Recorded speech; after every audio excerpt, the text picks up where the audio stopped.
Hey everyone, hope you're having an amazing day. It's Mark Wiens. I'm in Taipei, Taiwan. And this evening, we are going to go on an eating tour of the Nanjichang Night Market, which is a fantastic, off-the-beaten-path, local Taiwanese street food market where you will find an abundance of different foods to try. The plan is that we are going to try 5, well, maybe even more than 5 dishes, things that you absolutely have to try when you come to this market. And I'm going to share with you all of the food and all of the action coming up for you right now in this video.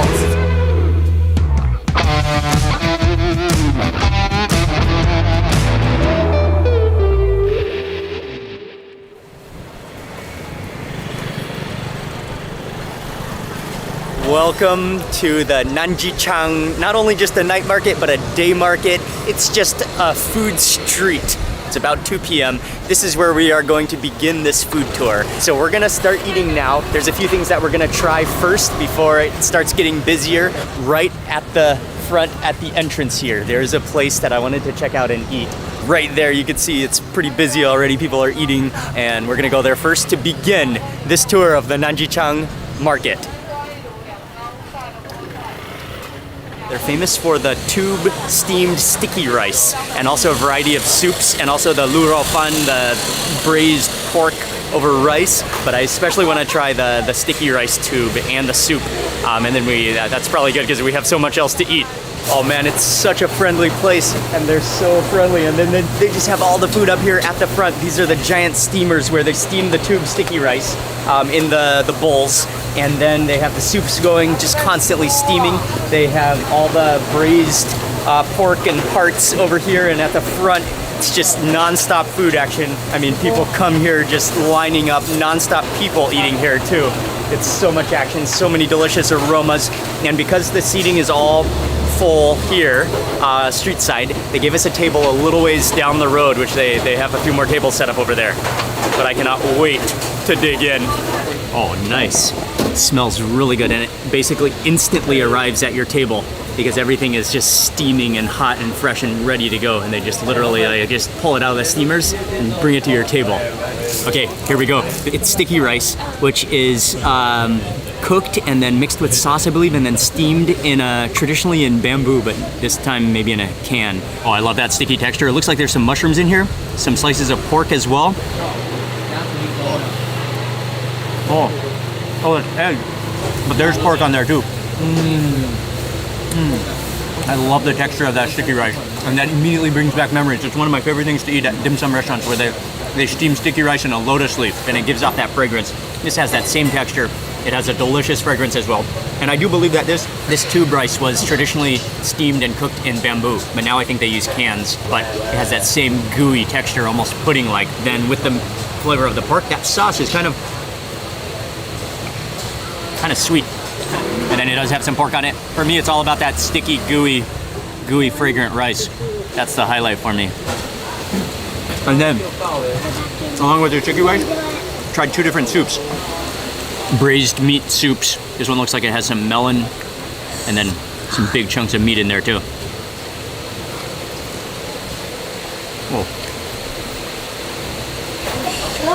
Oh wow, that melts in your mouth. So incredibly tender. Oh, that beef. This soup is my favorite for sure, with the beef.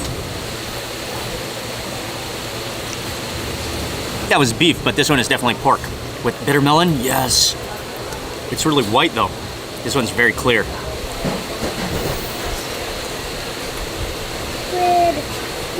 Oh, so hot, so clear and pure. Bitter melon is not very bitter. It's kind of it just has a hint of bitterness. It's not very strong. Delicious and hot. And then pieces of pork in here. That just completely dissolves in your mouth. It's so tender. Everything is good here. And you need, because the rice is oily and fatty with the melted fat, you need that soup to kind of cleanse the palate and just wash it down. The combination is so good. And then last dish, this is the lu rou fan. This is one of the national dishes of Taiwan, that braised pork belly over rice. Oh. That fat, unbelievable how tender it is. Dangerously tasty and soft and gooey. That is delicious. Wow. And now that you do look around, you can see everyone eating this and the tube rice, everything. It's really good food.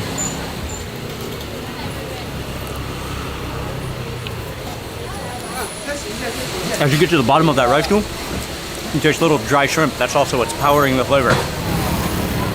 We're off to an incredibly good start to this Nanjichang Night Market street food tour of Taipei. You can see now it's middle of the afternoon. Some stalls are open, but lots of them are still closed, and some of them are still preparing to open. You can see that they're cleaning, they're washing, they're preparing for the big night. But again, this is a market that opens pretty much the entire day, so even if you come here at lunch, you'll find quite a few stalls open. There's so much variety, so many things to choose from, and then things are still opening up for this evening. So it seems like there's one main road, which is kind of like the center of the market, with just lined on both sides with street food carts and food and restaurants. This is one of the roads that goes down to the side where you can see that there's some street food carts and some restaurants going down as well.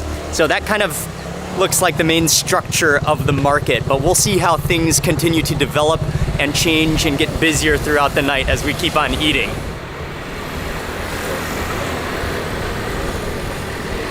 So typically when you see a line, you know there's something good, and there's like many of the stalls here have a long line waiting for some of the best food in the market. We're gonna stop for this very famous stall that serves a savory oyster, like a deep fried ball. Okay, I'm getting to the front of the line. It's almost time. 2 oyster. I was originally just gonna get this for takeaway, but then they had an open seat, so I just decided to sit down. But I tried to watch them a little bit as they're making, but it's so action-packed and they're just flying. They're like little balls or pies. He stuffs the spatula with a combination of the batter. That's an amazing process with the batter on the spatula. Then he stuffs it with this leek and green onion combination, stuffs in some really fat, plump oysters, then covers it in batter. Then it goes into the deep fryer, and the deep fryer is kind of hidden beneath this covering. And then they serve it hot and fresh, put it in a box with some sauce. Wow, this looks so good. It smells so good. I'll just grab this top one. Oh man, it's hot and fresh. It's literally right out of the oil.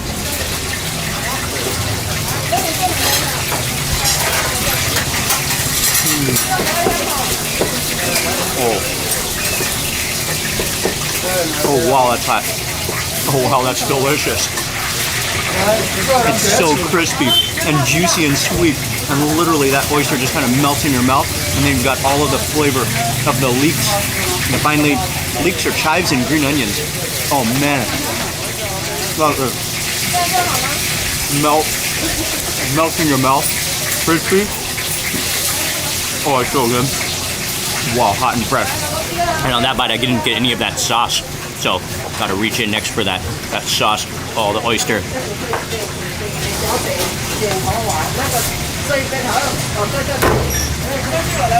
Oh, it's just melting. Okay, with all that sauce on it.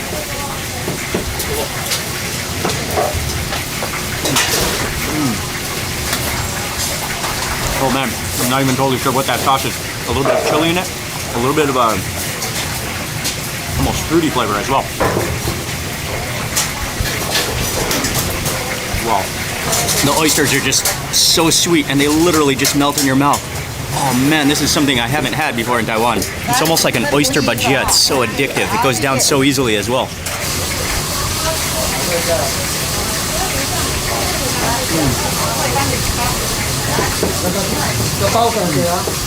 Wow.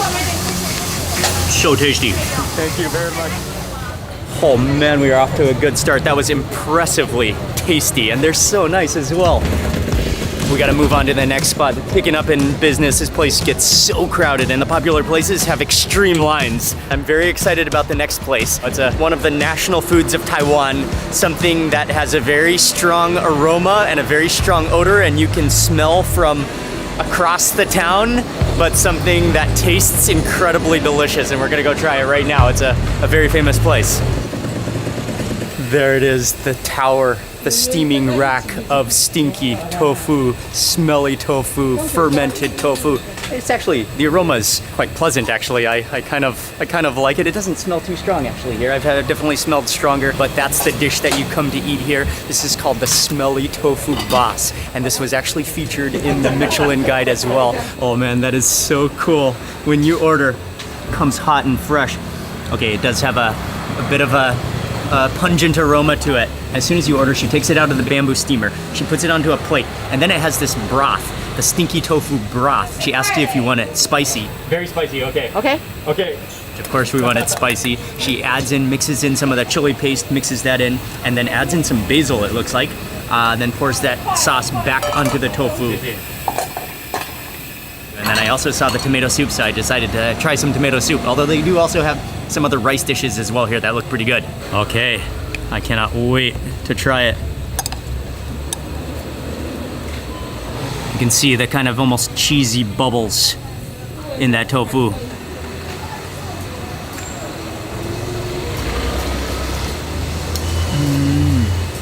So hot, freshly steamed. Oh, that is so good. Oh, wow. Okay, I've had stinky tofu before. I think this is the best version I've ever had. But the actual taste this one is incredible. That fermentation gives it such a complexity, a bit of a sourness. I mean, I think the aroma is definitely stronger than the taste. There's a little bit of mushroom in here too, and maybe some soybeans, and then ginger, which is also adding a nice fragrance as well. There's a few small herbs in there, fragrances as well. And then I love the texture of the tofu too. It's so spongy, and then it just absorbs that broth and that juice. Just look at how spongy that tofu is. I think part of the attraction and part of the reason it is so good is because it is so spongy and it absorbs so much of that broth. Oh man, that's like a newfound perspective on stinky, smelly tofu. Almost get past that tofu, but I almost forgot about the tomato soup. This looks like a stewed down tomato soup with the broth with a few vegetables, just a few blanched vegetables in here.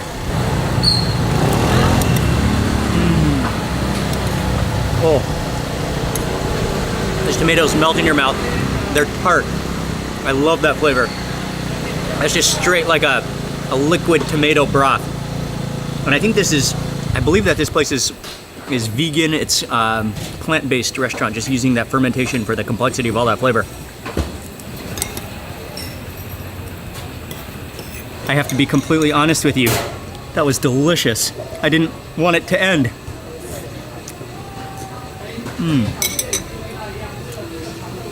That complexity.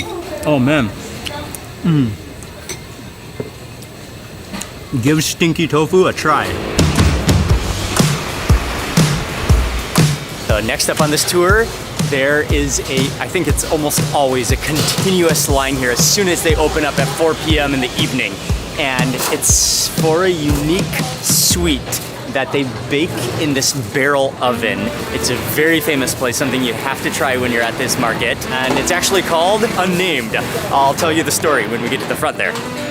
I'm gonna stand in line, I'm gonna wait it out to see just what is the attraction, why so many people line up, queue up, to wait 30 minutes, sometimes an hour, maybe even longer, to taste these clay oven rolls. We're gonna find out the secret when we taste them. So the stall is called Unnamed Clay Oven Rolls, and I believe that they started off as a street food cart, and then they started selling what they knew best and something they cooked delicious and never gave it a name. And then they got famous, came to the night market, selling here at the night market, and then just never took on a name. And so they just named themselves Unnamed. And we're almost getting to the front of the line. At first I thought they only had sweet rolls, but actually they have 4 different types, 2 savory, 2 sweet. We'll try one of each. We're at the front of the line, and I think something that might be the secret that's truly impressive, even with a crowd, a line just winding down the road, is that they make everything by hand fresh. Nothing is pre-rolled. So they have all these different types of rolls, 4 different types. They make them on the spot. The technique is that they roll out the dough, they fill it, then they put it on top of the oven. And so it sort of toasts, kind of sears, gives the edges a little brown edge before they then get transferred into the oven to bake. It smells incredibly good. I cannot wait to try it.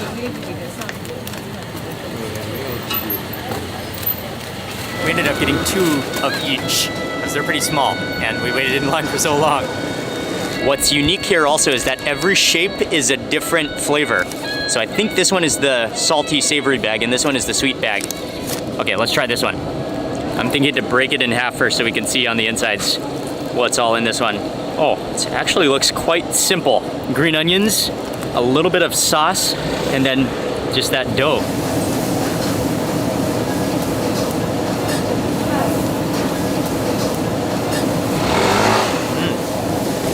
I mean, this one is kind of simple, the first one that I'm trying. A little bit salty. The aroma of the green onions. I think maybe it's the dough that is the secret. Okay, let's try the next one.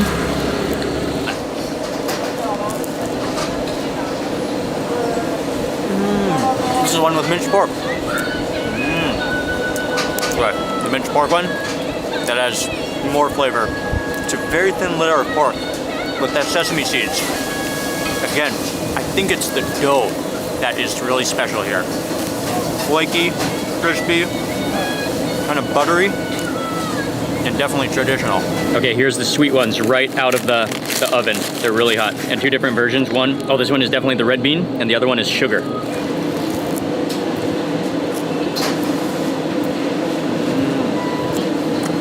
The sweet one is very good. Like melted sugar on the inside. And again, their secret is definitely the dough. That handmade dough. The crispiness and flakiness of the dough is outstanding. Okay, and then the last one we have is the red bean.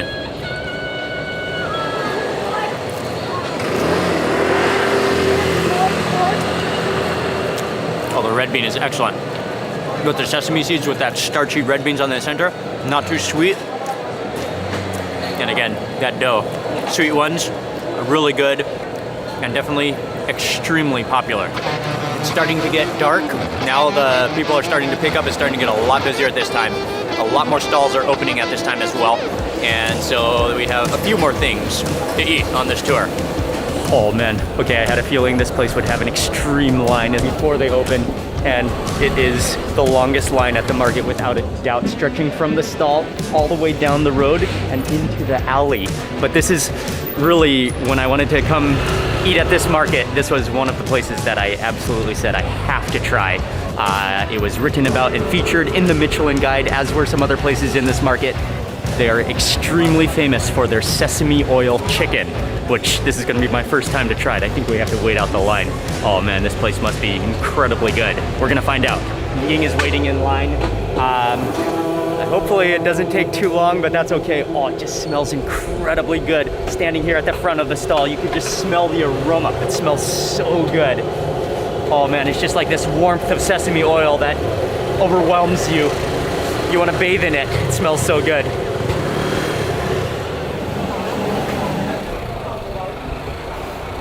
We are in, and that actually didn't take that long because a lot of people get takeaway.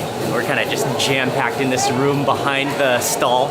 Love it in here, so busy, so packed, so much action, and the aroma of that sesame oil is almost unbearable. I cannot wait to try it. I ordered the chicken leg. You pay at the front, and then you sit down, or you get takeaway. While we're waiting, they have a little sauce in the back. It's a chili sauce, and I see people get it back here. Oh, that smells delicious. Chilies and garlic. Maybe soy sauce?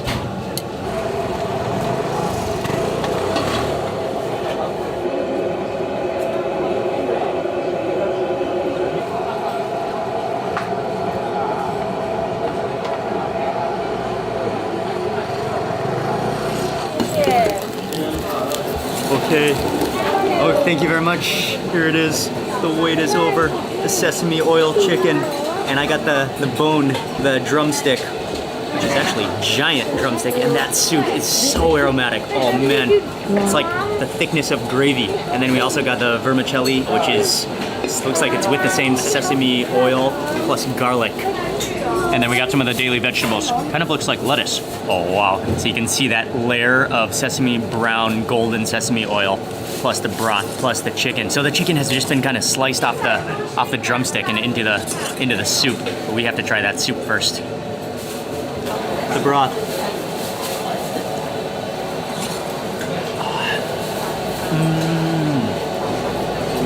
Oh, it's actually kind of like mellow and soothing and warming, but it's not overpowering at all. And then as you drink it, you taste the flavor of the chicken broth, and then you get that nuttiness of the sesame oil in the back of your throat. Oh, it's not like a really strong flavor, not too pungent, but it's really soothing. Okay, let's try that drumstick. Just first start with the bone since it's in my fingers.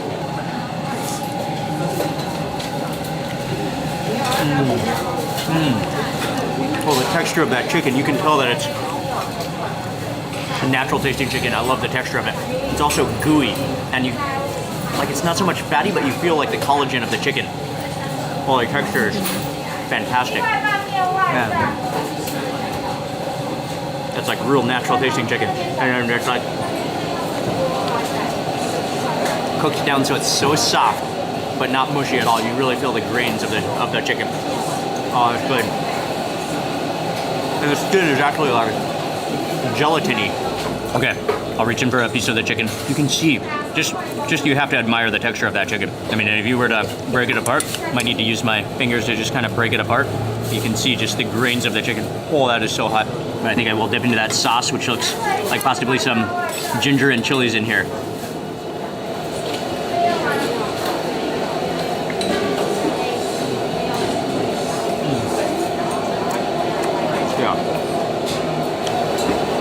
That sauce, the chilies, the ginger, the soy sauce, that just adds a burst of flavor. That chicken though, it's incredible. Yeah, I see the attraction. Let's try that skin chunk.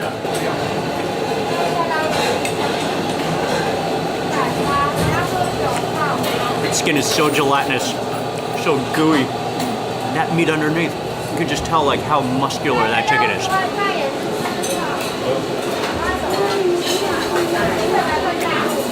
Chicken melts in your mouth. Okay, and then we've got some of the vermicelli noodles. That garlic is so aromatic as well, and I think they have been with some of that same sesame oil soup.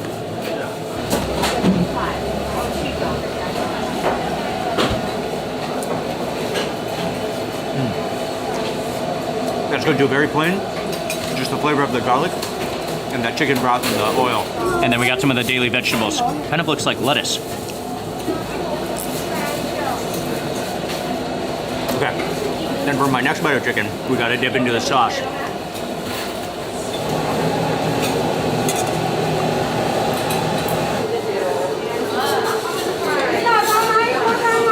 It's not really a strong flavor. It's a very, very mild flavor. But it's just so addictive as you keep on eating it. I think the flavor of that chicken broth, the sesame oil just kind of gives it enough nuttiness to keep you going. And it's just really warming and really soothing. I heard this is a winter dish and people really like eating it in cold weather in the winter. And I'm starting to sweat. It's just served so piping hot, and it keeps hot, maybe because of that oil in there. Yeah, soothing. I would call it extremely soothing. Actually, one more thing. I'm up here at the front, just looking again a little closer after we've already finished eating.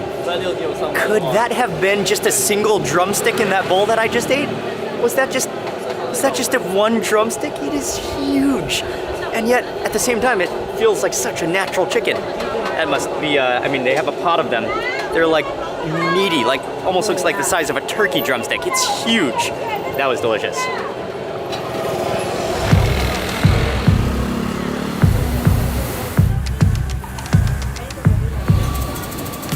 We're at the next stall. This is a really cool place. Again, this place was featured in the Michelin Guide. Sometimes they call it a Taiwanese burrito or a spring roll. There's so many things in it. I mean, coming from Southeast Asia, they have very similar versions, which are called popia, or popia sot in Thailand, or popia in Singapore and Malaysia. This one is like a supersized version though. It's extra big. It's often called the Taiwanese burrito. And that's just impressive how many ingredients go into it. They start with that wrapper.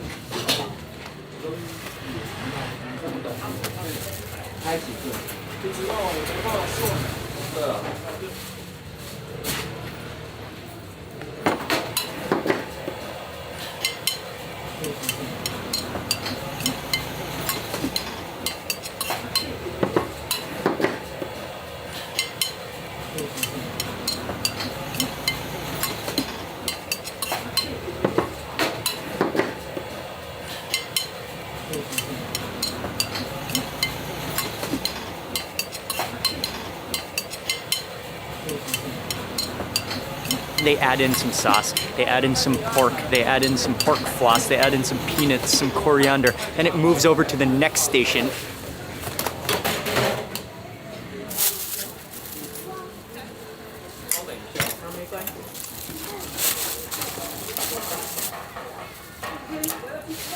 Where then they add in just the blanched bean sprouts, which looks like there's might be some radish and some other things in there as well. He adds in another layer of peanuts and coriander and sauces.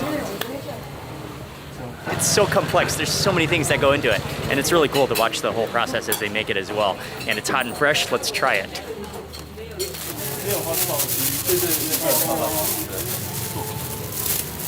Okay, wow, it's hearty, kind of like a burrito.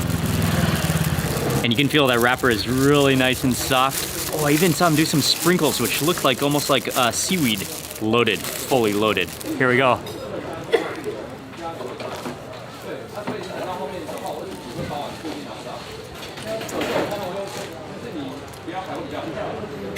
Oh, wow. That's... You don't know if it's sweet or savory. It's kind of everything in one. It's quite sweet, but it's quite savory at the same time. You've got all the freshness, the crunch of those bean sprouts. You've got a lot of nuts going on, a lot of peanuts in there. You've got the flavor of seaweed, definitely. Pork floss, there's tofu. Wow, that's a unique combination for sure. So many, how is this even invented with so many different ingredients? And again, kind of like a dessert, kind of like savory all at the same time. You know what, as I keep on eating this, it's kind of growing on me. It kind of like is addictive. I think it's that sweet and salty combination. Let's have another bite.